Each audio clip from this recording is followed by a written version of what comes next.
उसके आगे बात शुरू होती है अ, कि आपने अपने डाटा को एक दफ़ा डाउनलोड कर लिया, अपनी रिपॉज़िटरी में ले आए ऑनलाइन डाटाबेस से, तो आपने उसको प्रोसेस कैसे करना है, रीड कैसे करना है, अपने डाटाबेस में सेव अपने रिसर्च पेपर को कैसे स्टडी करना है। लास्ट टाइम जो हमारी मीटिंग हुई थी, ख़ास तौर पर उन लोगों के लिए जो कि लास्ट मीटिंग में नहीं थे, एक दफ़ा थोड़ा-सा ओवरव्यू है कि लास्ट वीक में हमारी क्या डिस्कशन हुई थी। द साइकिल ऑफ रिसर्च हम लोगों ने डिस्कस किया था और उसमें हमारे कंटेंट्स थे what is research in broad sense, what is the cycle of writing a research paper and what is the cycle of publication. So there were three cycles which we discussed: cycle of writing a research paper and of publication.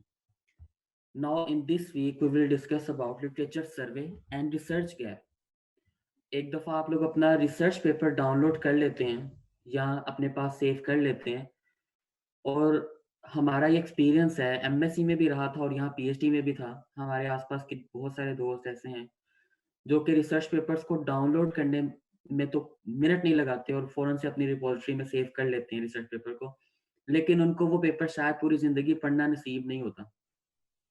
उन्होंने सिर्फ़ देखने के लिए वो paper रखे होते हैं और वो उनको देखना मतलब पढ़ना उसको गवारा ही नहीं करते।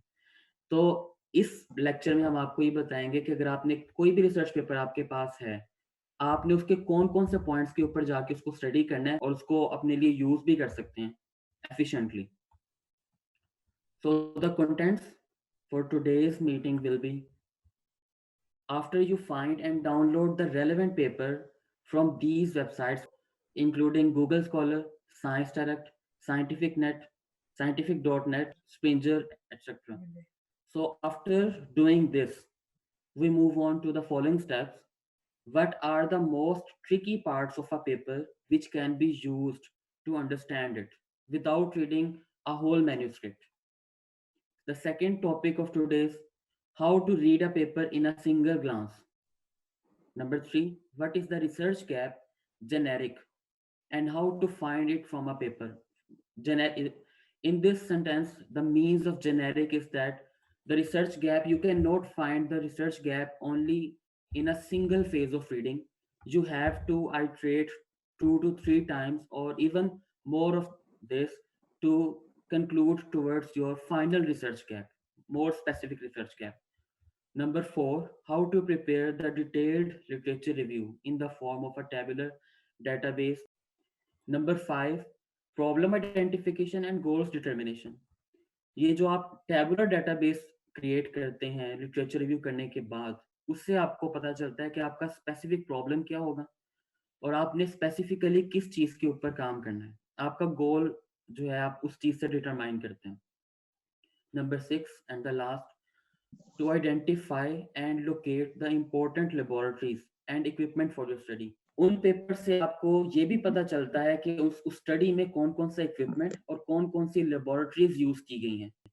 एक रिसर्च पेपर की एफिलिएशंस आपको ओपनली बताती हैं कि आपका जो रिक्वायर्ड इक्विपमेंट है या लैबोरेटरी है, वो कहाँ पर मौजूद है। Overall findings of a paper, what are the overall findings of a paper and how you can find them very easily and very quickly. We have selected a field which is named as fatigue and fracture of materials. To get the overall findings of a paper, have a glance over the following terms. अब यहाँ पे कुछ research papers fatigue और fracture analysis के मैंने top 3 paper search किए थे elaboration के लिए, ठीक है। और ये एक फटीग एंड फ्रैक्चर की फाइनल रिपोर्ट है जो कि पीएचडी में साइनॉप्सिस या रिसर्च प्रपोजल के इक्विवेलेंट है। उनमें से टॉप 3 पेपर्स ये हैं। तकरीबन 15 से 16 रिसर्च पेपर्स थे जो कि स्टडी के लिए पढ़े गए थे और उन सब की जो समरी थी वो इस तरह से डिस्क्राइब की गई थी एक टैबुलर लिटरेचर रिव्यू फॉर्म में। First of all, serial number और reference of the research paper, specimen studied. For example, आप किसी भी रिसर्च पेपर के अंदर या किसी भी टॉपिक के अंदर कोई भी एक स्पेसिमेन स्टडी कर रहे हैं, कोई भी मटेरियल है, फॉर एग्जांपल एल्यूमीनियम है या फर्दर मटेरियल्स हैं, फिर टेस्टिंग या प्रोसेसिंग। अब रिसर्च पेपर्स में इस फील्ड में मेरे पास ये 2 टेक्निक्स हैं जिससे किसी भी मटेरियल की फटीग लाइफ को इम्प्रूव किया जाता है, जिससे उसकी फ्रैक्चर जो है वो डिले कर दिया जाता है। इन 2 टेक्निक्स के ज़रिए, एक है लेज़र पिनिंग और एक है शॉर्ट पीनिंग। मैकेनिकल इंजीनियरिंग जिन्होंने पढ़ी है या मैन्युफैक्चरिंग इंजीनियरिंग, वो जानते होंगे इन टर्म्स को कि ये क्या चीज़ें हैं। The next term is objective. Overall research paper का ऑब्जेक्टिव क्या था? Research method, investigation technique. ये है अब किसी भी रिसर्च पेपर में जो जो इक्विपमेंट या जो जो टेक्नोलॉजी यूज़ हुई, जो जो भी इंस्ट्रूमेंट्स यूज़ हुए, उन सब का रिकॉर्ड हम लोगों ने निकाल लिया। और इन लॉन्ग टर्म्स आप देखेंगे कि जब आप नंबर ऑफ रिसर्च पेपर्स पढ़ लिए होंगे आप लोगों ने, तो ये सब टर्म्स जो हैं आपको किस तरह से फ़ायदा देती हैं अपनी फील्ड की सिलेक्शन के लिए और अपनी एक्सपेरिमेंटेशन की सिलेक्शन के लिए, इक्विपमेंट की सिलेक्शन के लिए। आगे है parameters to be studied. For example, ये फटीग क्रैक ग्रोथ रेट्स हैं, फटीग लाइफ है, इन पैरामीटर्स के ऊपर इस रिसर्च पेपर में ये चीज़ें पढ़ी गई। नेक्स्ट वन है रिजल्ट्स, कि एक रिसर्च पेपर में से नंबर वन रिसर्च पेपर जब मैंने पढ़ा, उसके बाद मुझे उसमें से overall findings, very short findings मुझे क्या क्या मिली। अब ये सब चीज़ें ओवरऑल सब पेपर्स के लिए मैंने एक टेबुलर फॉर्म में ऑर्गेनाइज कर दी। उसके बाद आप सोचेंगे कि इसका फ़ायदा क्या आपको हो सकता है, ठीक है? इसका फ़ायदा मुझे ये हुआ, एंड पे मुझे रिसर्च गैप्स मिले। ओवरऑल कंक्लूजन्स भी आपको मिलते हैं कि ओवरऑल स्टडी में आपको क्या-क्या फाइंडिंग्स मिलती हैं।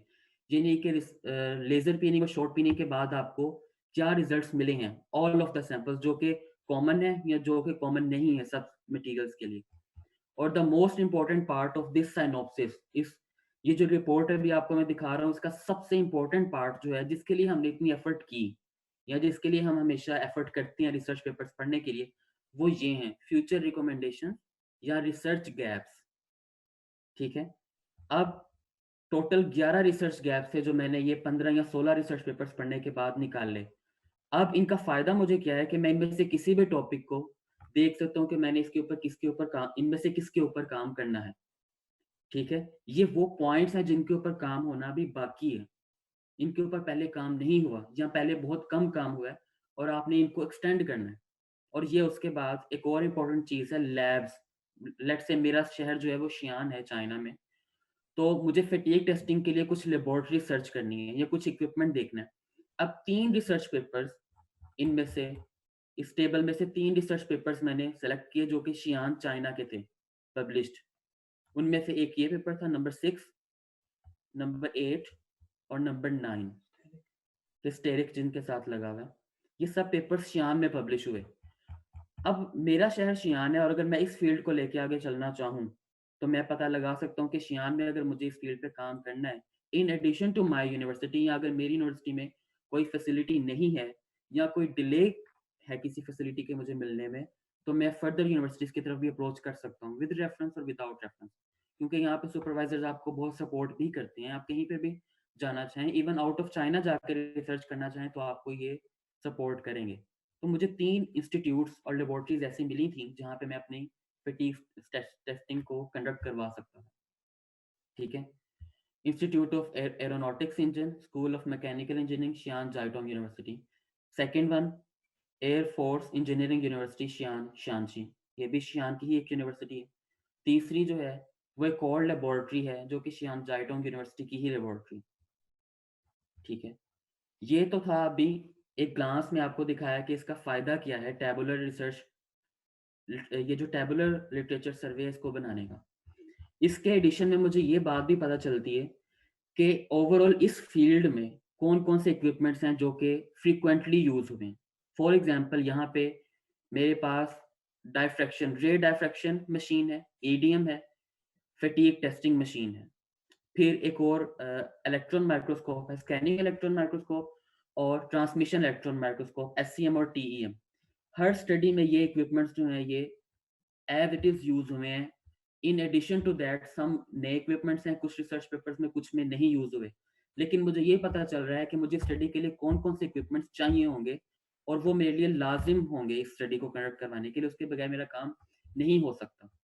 फिर जो पैरामीटर्स यहाँ पे फिक्स किए गए हैं स्टडी को करने के लिए, मैं उनको यहाँ से देख के डिफाइन कर सकता हूँ कि मुझे अपनी स्टडी में कौन से पैरामीटर्स किन-किन वैल्यूज़ पे फिक्स करने हैं, जो जिनके ऊपर पहले काम नहीं हुआ या जिनके ऊपर पहले बहुत कम काम हुआ है।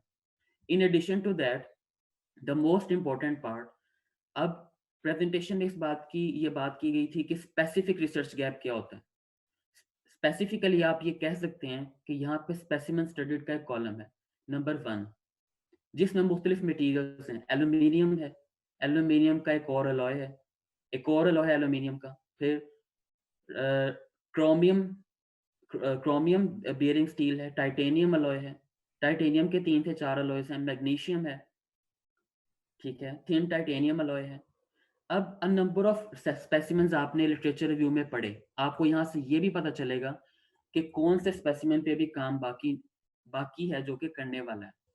तो overall findings of a paper आपने कैसे निकालनी है, उनमें ये चीज़ें सबसे क्रूशियल हैं जो कि आपको हेल्प कर सकती हैं सिंगल ग्लांस में रिसर्च पेपर को पढ़ने के लिए। फर्स्ट ऑफ ऑल कीवर्ड्स, यहाँ पे एक रिसर्च पेपर है जो हम खोल लेते हैं।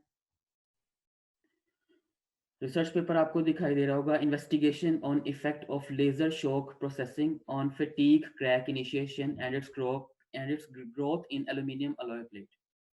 यहाँ पे कीवर्ड्स मौजूद हैं लेफ्ट साइड पे। The next one is highlights.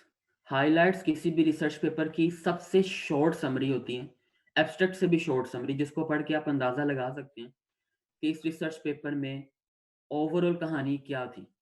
For example, हाँ, इस पेपर में जो हाइलाइट्स हैं, high amplitude compressive residual stress was implanted by laser pinning.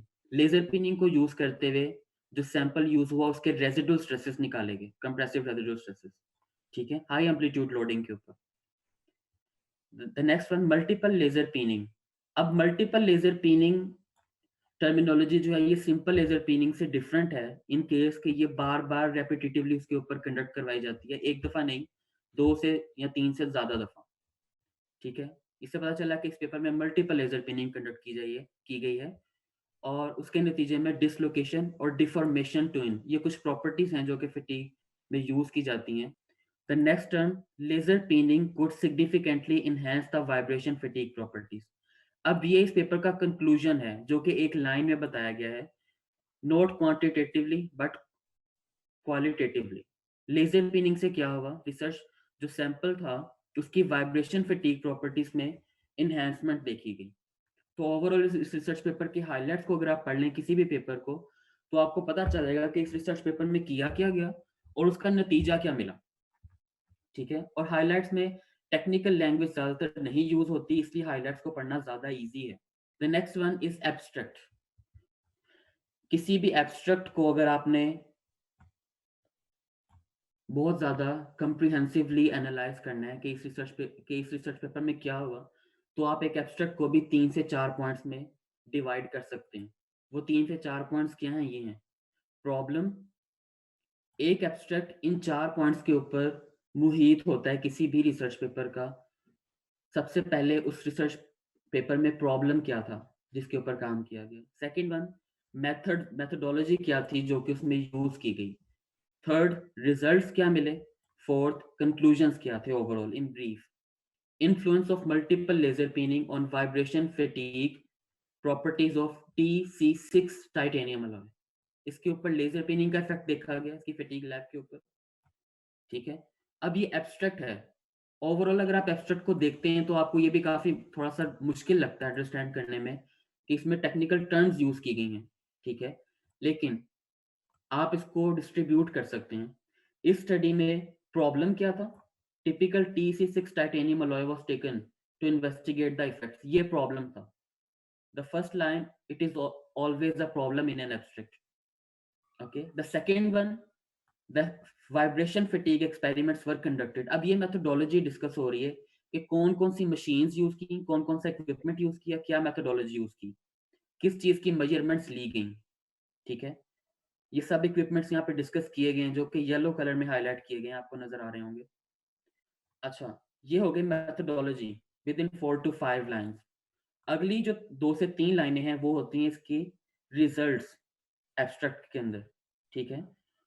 Comparing with the investigated specimen, अब ये उसके क्वांटिटेटिव रिजल्ट्स हैं कि कितने से कितने मैग्नीट्यूड जो है वो चेंज आया हर पैरामीटर के अंदर। और लास्ट में जो क्वालिटेटिवली बात की जाती है विदाउट एनी क्वांटिटेटिव मेजर्स, वो उसका कंक्लूजन होता है रिसर्च पेपर का, ठीक है। किसी भी रिसर्च पेपर के एब्स्ट्रैक्ट को आप उठा लें, आप उसको इस तरह से लिख भी सकते हैं और उसको अंडरस्टैंड भी कर सकते हैं। अब हम चलते हैं अपने जो हम लोगों ने पेपर पब्लिश किया था, उसको भी एग्ज़ाम्पल के तौर पे रखते हैं, ताकि अंडरस्टैंडिंग ज़्यादा से ज़्यादा बेहतर रहे। अब यहाँ पे फर्स्ट जो 2 लाइनें हैं, 3 लाइनें हैं, ये इसके प्रॉब्लम को आइडेंटिफ़ाई करते हैं।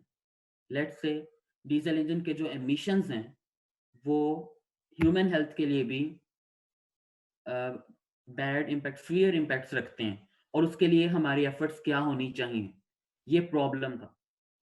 उसके नतीजे में हम लोगों ने क्या किया, by investigating its effects, diesel engine के ऊपर इसके इफेक्ट्स देखे, कौन कौन से मटेरियल्स यूज किए, क्या रेशियोज थी, क्या मेथोडोलॉजी थी, क्या डिजाइन ऑफ एक्सपेरिमेंट था, उस सबको हमने यहाँ पे इलेबोरेट कर दिया। ठीक है, यहाँ तक ये मेथोडोलॉजी है, क्या क्या इक्विपमेंट यूज किया, किस किस मेथोडोलॉजी को हमने यूज किया। उसके बाद है रिजल्ट्स, अब मैक्सिमम डिक्रीज, अब जहाँ पे डिक्रीज इंक्रीज की बात होती है वो वहां से रिजल्ट शुरू होते हैं, और ये सब आप देख सकते हैं क्वांटिफाइड रिजल्ट्स हैं।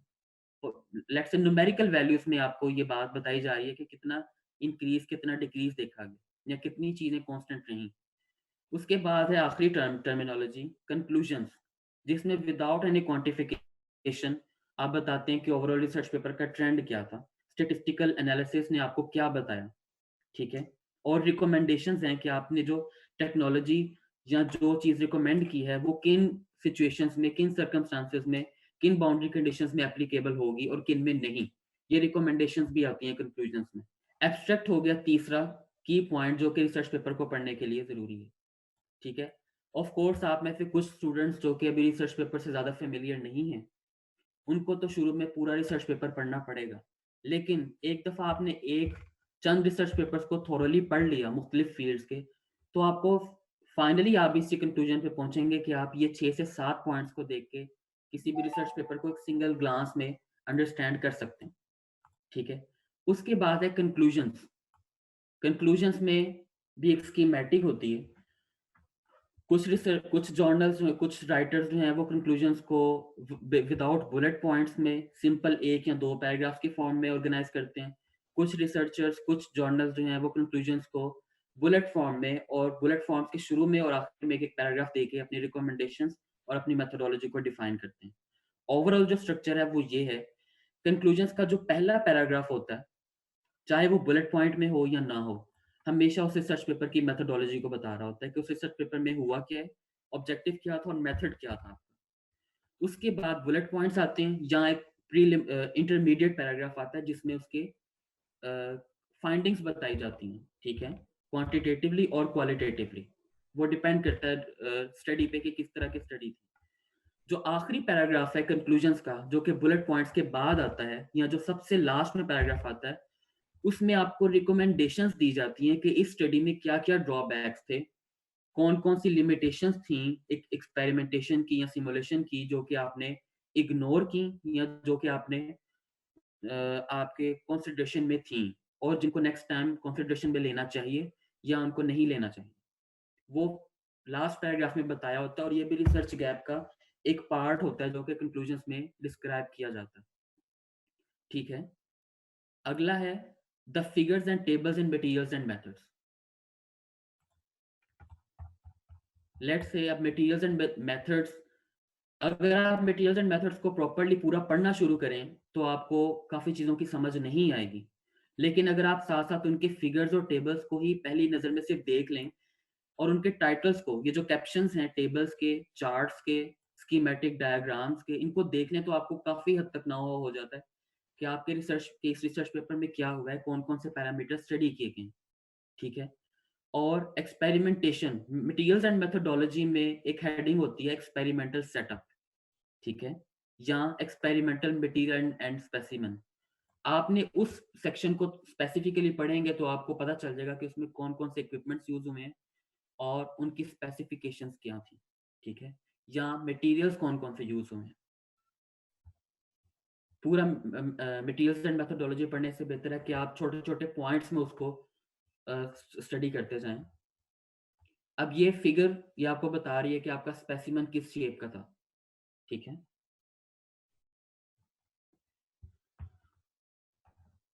फिर ये टेबल है। टेबल में आपको बताए गए हैं कि एक्सपेरिमेंट डिजाइन ऑफ एक्सपेरिमेंटेशन क्या था, कौन कौन से पैरामीटर्स किस किस वैल्यू के ऊपर सेट किए गए थे। ठीक है, वेवलेंथ क्या थी, लेजर एनर्जी, इसी तरह।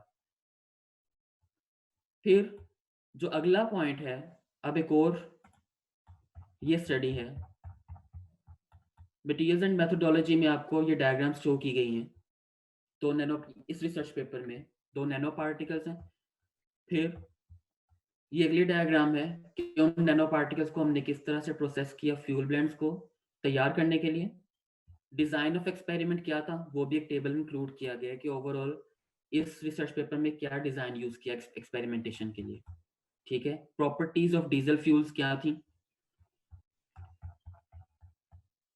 फिर जो फ्यूल सैंपल्स यूज किए उनकी प्रॉपर्टीज क्या क्या थी, उनमें कितना चेंज आया, कितनी वेरिएशन देखी गई, और आपका जो एक्सपेरिमेंटल टेस्ट बेंच था वो क्या था, उसकी लेबल डायग्राम्स को आप देख लें, आपको समझ आ जाएगी कि उसमें हुआ क्या है। एक्सपेरिमेंटल टेस्ट बेंच के साथ साथ एक स्कीमेटिक डायग्राम होती है जो कि लाइन डायग्राम की फॉर्म में, प्रोसेस डायग्राम की फॉर्म में होती है, और वो सिंप्लीफाइड वर्जन होता है।